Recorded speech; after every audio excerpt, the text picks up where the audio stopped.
ऐसे माँ को तो बिल्कुल समाप्त, उसको फांसी देना चाहिए। ये माँ नहीं है, ये कलंक है माँ के नाम पर।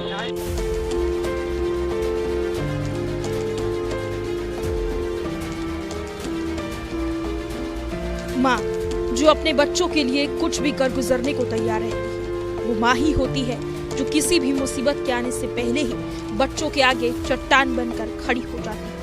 आज उसी माँ ने अपनी ममता को ऐसे शर्मसार किया कि हर कोई हैरान है। इस तस्वीर में नजर आ रही महिला वो कलयुगी माँ है जिसने अपने प्रेम के चक्कर में कोख से जन्मे बच्चे को ही नहीं बख्शा। मनीषा पर इश्क का ऐसा खुमार चढ़ा कि उसने अपने इकलौते बेटे अनिरुद्ध की बेरहमी से हत्या कर दी। जानकारी के मुताबिक मनीषा ने पहले बेटे के गले में बंधे ताबीज के धागे से गला घोटा, फिर दांतों से उसके चेहरे और गले को काटा।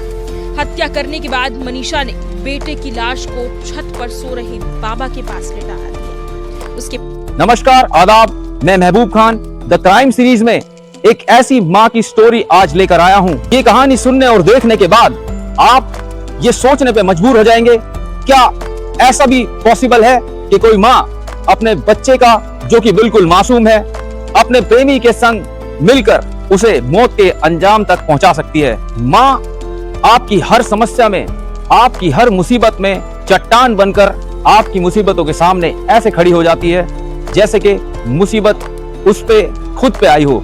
माँ ही वो एक ऐसा रिश्ता है जिस पर हम लोग सबसे ज्यादा भरोसा कर सकते हैं।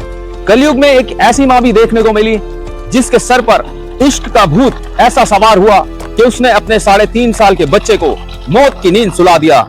कलयुगी माँ की इस कहानी को सुनकर आप ये सोचने पे मजबूर हो जाएंगे कि क्या कोई माँ अपने बच्चे के साथ ऐसा भी कर सकती है। पुलिस रिपोर्ट के हिसाब से अगर बात की जाए तो इस माँ ने अपने 3.5 साल के बच्चे को पहले तावीज, जो कि उसके गले में बंधा हुआ था, गले में बंधे हुए उस तावीज से गला घोटकर पहले उसकी हत्या की। उसके बाद दांतों से उसका गला काटा और रात के अंधेरे में उसके दादा के पास उस बच्चे को सुला आई। जब सुबह उठकर दादा ने बच्चे को खिलाने की और उठाने की कोशिश करी तो बच्चा कोई प्रतिक्रिया देने में बिल्कुल सक्षम नहीं था, क्योंकि बच्चे की मौत हो चुकी थी। जब बच्चा मृत पाया गया तो आनन फानन में अस्पताल ले जाया गया और प्रशासन को भी इन्वॉल्व किया गया। पूछताछ और गहन अध्ययन के बाद यह पता चला कि कातिल कोई और नहीं, बच्चे की खुद मां निकली। सुनाते हैं आपको आखिर फैमिली और उसके दादा क्या कहते हैं इस मामले पर। बाद नीचे आकर अपना काम करने लगे। देर रात जब बाबा की आंख खुली तो उन्होंने पोते को हिलाया, लेकिन उसमें कोई हलचल न होने पर वो दहल उठे और शोर मचाना शुरू कर दिया, जिसके बाद जानकारी पुलिस को दी। मौके पर पहुंची पुलिस ने शव को जांच के बाद पोस्टमार्टम के लिए भेज दिया। अब इन्हें देखिए, ये वही बेबस दादा हैं जो पोते के लिए न्याय को दर दर भटक रहे हैं। हर मुमकिन कोशिश कर रहे हैं कि कोई उनकी सुनवाई करे।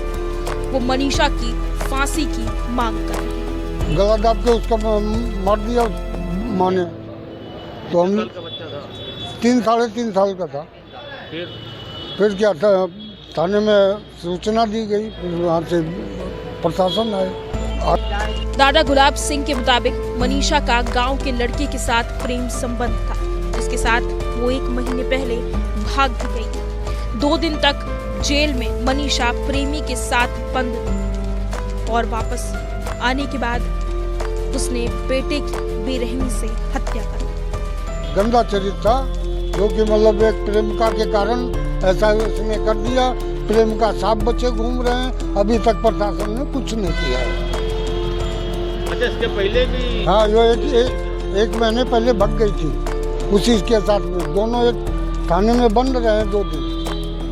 प्रशासन ने कहा था कि हम इसको जेल भेजेंगे, पर उसको जेल नहीं भेजा, उसको छोड़ दिया। उसने आकर ये दोबारा बच्चे की घटना कर दिया।